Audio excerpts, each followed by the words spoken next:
summer days dying, dear Louise, and the moon is shining far above. Thank you, Mr. Kirkby. We'll let you know. These days, it's nothing more than a valuable antique, but when this phonograph first hit the market in 1904, it and the phonographs that preceded it were part of a minor miracle. These things, with their wax cylinder recordings, altered forever the way human beings enjoy themselves. For the first time, music was available at will in the house to those not rich enough to support a private orchestra. The first recording ever made was of these words. Mary had a little lamb, its fleece was white as snow, and everywhere that Mary went, the lamb was sure to go. That was in 1887. The speaker was Thomas Edison himself. Florence Nightingale, describing the Battle of Balaclava, followed. So did many other recordings of music and poetry. Tennyson, reading selections from Maud, was very popular around 1890. But cylinders were eventually replaced by flat recordings. This is the Edison Diamond Disc of 1889. Bakelite and shellac, fragile, heavy, and very, very thick. As 78s progressed, they lost a bit of weight. As the records changed, so of course did the players. This is the Ramshorn player, obvious where it got its name. The sound is taken mechanically down here and then travels acoustically up the tube and out of the horn. No amplifiers or electronics there. Sometimes these ones came with bamboo needles that had to be sharpened after every single record. By the 1920s, this was the height of elegance. It had metal needles, literally needles, very sharp indeed, and a very heavy head. It also had to be wound mechanically. Electricity, of course, was the power source by the 50s when the gramophone and the radio shared a cabinet, making the radiogram. The microgroove long-playing record now began to dominate the market, and with minor improvement, it's been with us ever since. But isn't there something better?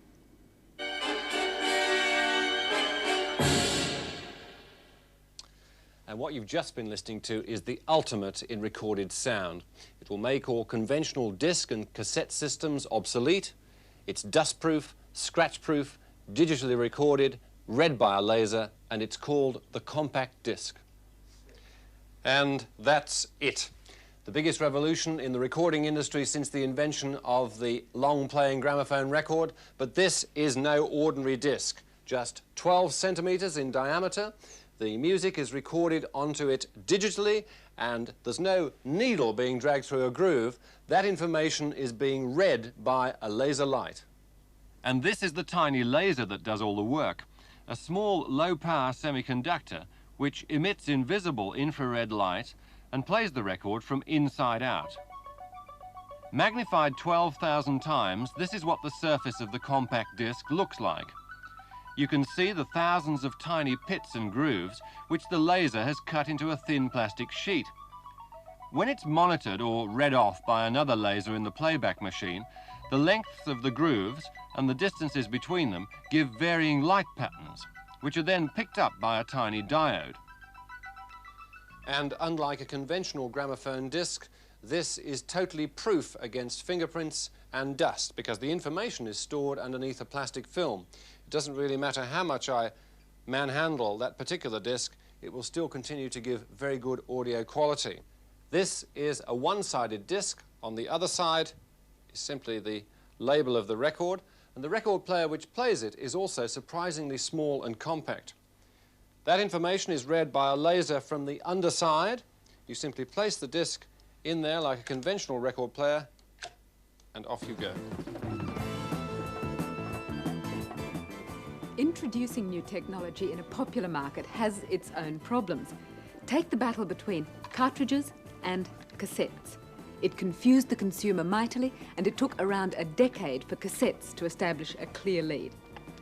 The big manufacturers have learnt from that experience. With the laser audio disc, two of the biggest, Philips and Sony, have united to produce compatible hardware. Half a world away from Holland, in Tokyo, Ian Finlay found that although their players looked different, The discs are exactly the same.